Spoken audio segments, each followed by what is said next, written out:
Hey guys, Jason at Fender Garage. We have a Ford 1956 F100 that we got a Coyote motor that we've got installed in it. It's a pretty cool truck right here. This color really just pops. It's pretty amazing. It's probably one of my favorite colors we've done in a long time. I'm not a red truck fan. I'm also not an orange truck fan, but for some reason these two colors have merged themselves together and I really dig it. It's got a lot of pearl in it, and so once it's in the sun, this thing's really going to show well. So we've got this Coyote swap that we started and worked with the guy. He had a fiberglass cab. He brought it here. It's on a stainless steel frame.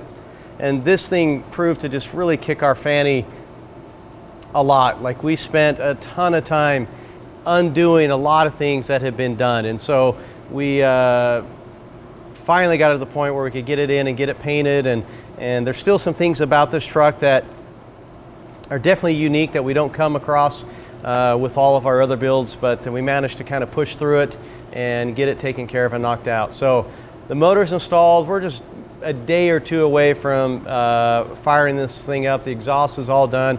The wiring's about 85% done, and so we're really close to firing it up. So this is a 2015 motor, and it's got a little more horsepower. And a lot of these 15 to 17 motors, they have an extra vacuum port right here, and if you notice, you'll find this on, if you have a 15 or 17 and you're doing a Coyote swap, you'll have this extra port. Now you'll have one right here for crankcase pressure, and it ties in right here. They're all on quick release. We sell those fittings here, so if it's something that you're building your cold air intake and you need those fittings, we sell those. They're about, I don't know, I'm guessing like 10 bucks each.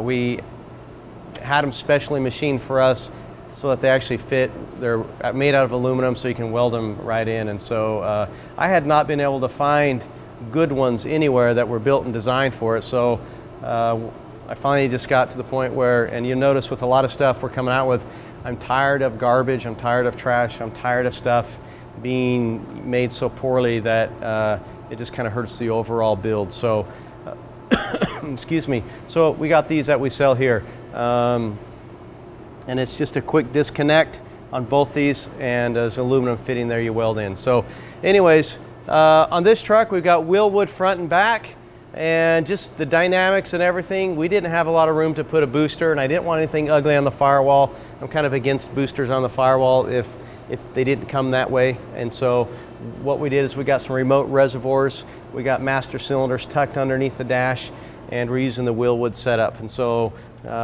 usually we don't have too many problems with it. Manual brakes aren't as scary as 1956 manual brakes would have been.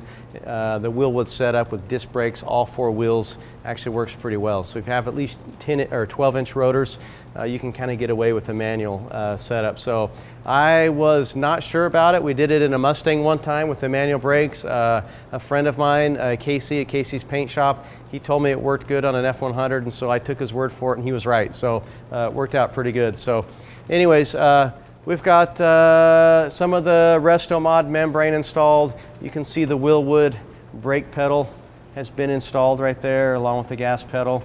And you can also notice that we have one of our factory PCM boxes mounted to the cab floor in here. And so running all of our wires through there, and we'll make a nice panel on the bottom to seal all those wires up. But we're getting pretty close.